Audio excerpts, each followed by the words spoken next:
అసలు రామావతారం ప్రత్యేకత ఏంటి? అసలు రాముడికి గుడి ఎందుకు కట్టియాలి? ఓ సో మరి మోడీ హయాంలో ఎందుకు కట్టిస్తున్నారు? ఇన్ని రోజులు అసాధ్యమైపోయింది. సారీ. రాముడి యొక్క గుడిని తిరిగి పునరుద్ధరించాలన్నటువంటిది ఇవాళ మోడీ హయాంలో వచ్చిన ప్రశ్న కాదు.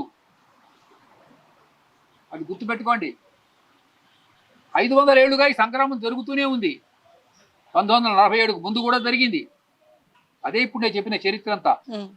The fight is going on since 500 years and 1,84,000 Hindus were massacred, butchered by barbarians. So this is not a new issue. This is a very, very, very old issue. అది అలా జరుగుతూ వస్తే దీన్ని కాంగ్రెస్ ప్రభుత్వం అణగదొక్కింది. ఎందుకంటే ఇక్కడ ముస్లింల ఓట్లు తమకు రావు, తాము రాజ్యాధికారం సంపాదించుకోవాలి అంటే స్థానికమైనటువంటి మైనారిటీల ఓట్లు తమకు అనుకూలంగా ఉండాలి అన్న దురుద్దేశంతో రాజకీయ తంత్రంలో ఒక భాగంగా రాముడి యొక్క దేవాలయ నిర్మాణాన్ని బుద్ధిపూర్వకంగా నెహ్రూ గారు వ్యతిరేకించారు.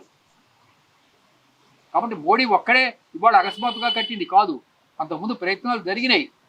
వాజ్పేయి కాలంలో ప్రయత్నాలు జరిగినాయి, లాల్ బహదూర్ శాస్త్రి కాలంలో ప్రయత్నాలు జరిగినాయి, సర్దార్ వల్లభాయ్ పటేల్ కాలంలో ప్రయత్నాలు జరిగినాయి.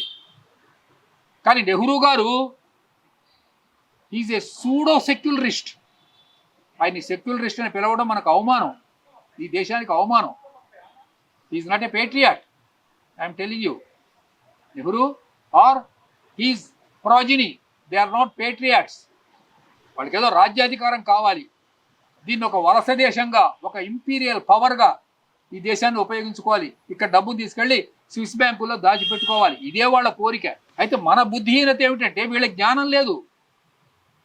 తప్పు వాళ్ళది కాదమ్మా, తప్పు హిందువులది. వీళ్ళకి బుద్ధి ఉంటే, వీళ్ళ యూనిటీ ఉంటే వీళ్ళు అసలు ఎట్లా యాక్సెప్ట్ చేస్తారమ్మా ఆ లీడర్షిప్ని? కాబట్టి అకస్మాత్తుగా ఇవాళ అయోధ్యలో ఈయన కొత్తగా మోడీ గారు వచ్చి గుడి కడుతున్నాడు. Very very wrong concept.